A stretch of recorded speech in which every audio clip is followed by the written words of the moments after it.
Okay, so you've done your assembly and you've got a contig file, or you've uh, uploaded a contig file. What you really want is an annotated genome so you can use some of the powerful comparative genomic tools in PATRIC, or build a tree, or use it as a reference genome for your variation service job. There are a number of things you can do, but often the most important piece to many of the functions in PATRIC is that annotated genome. So let's step through submitting a contig file for annotation in PATRIC. Let's go into Services, click on that tab, and then find the word annotation and click on that. This takes us to the graphical user interface where you can submit your genome annotation job in PATRIC. Notice up here there are information icons that give you information about the service. Now, if you have data in your workspace, you have a contig file in your workspace, click on this folder, which will give you access to your home directory where you can drill down and find the data, the contig file that you want to upload. Or if you know the name of it, you could start typing it and see that. Or if you uploaded a contig file recently, if you click on this blue arrow, it'll show me the ones I uploaded the most recently, contig files back to more in the distant past. So I want to annotate this guy. So I'm going to click on that, and there he appears. Now there are just a few steps involved in submitting an annotation job. It's really easy. The first thing you have to do is figure out the domain.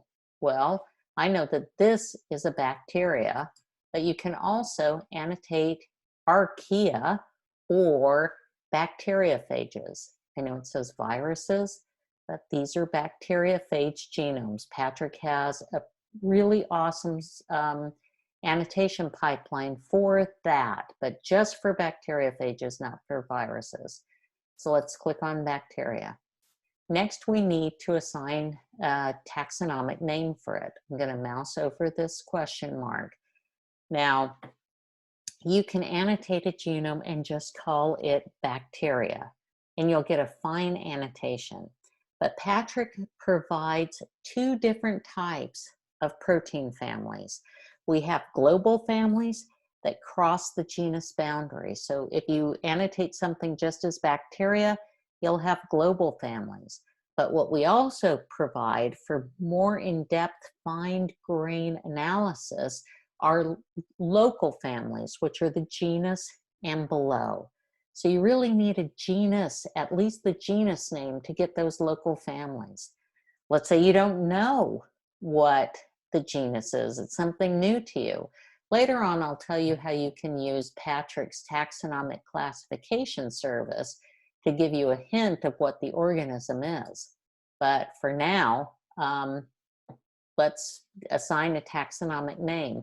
I know who this guy is, and I can start typing the name of it. And it's Wigglesworthia glycinidia. And you notice I didn't have to write the whole thing, which is good because I'm a terrible speller.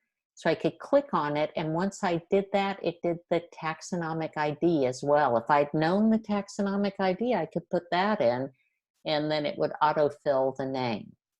Now you notice the output name has the genus and species here. I need to have my identifier on there. So I'm just going to copy and paste that so I know where it came from. And this will allow me to distinguish between what is my private annotation, my private genome in PATRIC, when I compare it to the public data in PATRIC. So we're almost there. We still can't annotate. We just have two more things to do.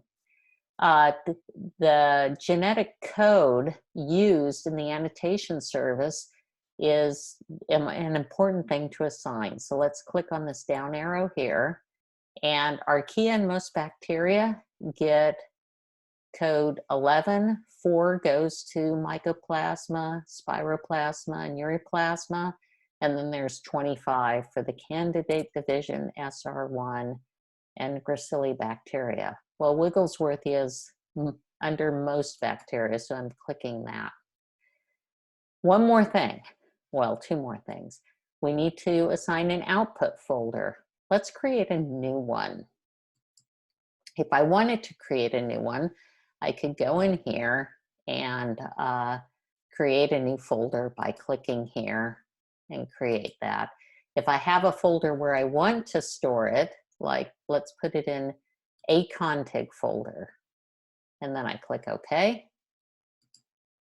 And there's the folder here, so I'm just going to put it in there. And now last, we have to determine the annotation recipe. So click on this down arrow. We can choose default or phage for bacteriophage. This is a bacterium, so I'm going to choose default. Now the annotate button is blue. We can click on it and submit our job. And that is the easiest way to submit a job in PATRIC. I'll click on it here. And the annotation job is submitted and it's off. And you can monitor the progress down here on the jobs monitor. So mousing over that shows me that this annotation job and another one I have is in process. And that is the dead easy way to submit an annotation job in PATRIC. And in the next video, we'll show you how to monitor the job and look at the results. Thanks.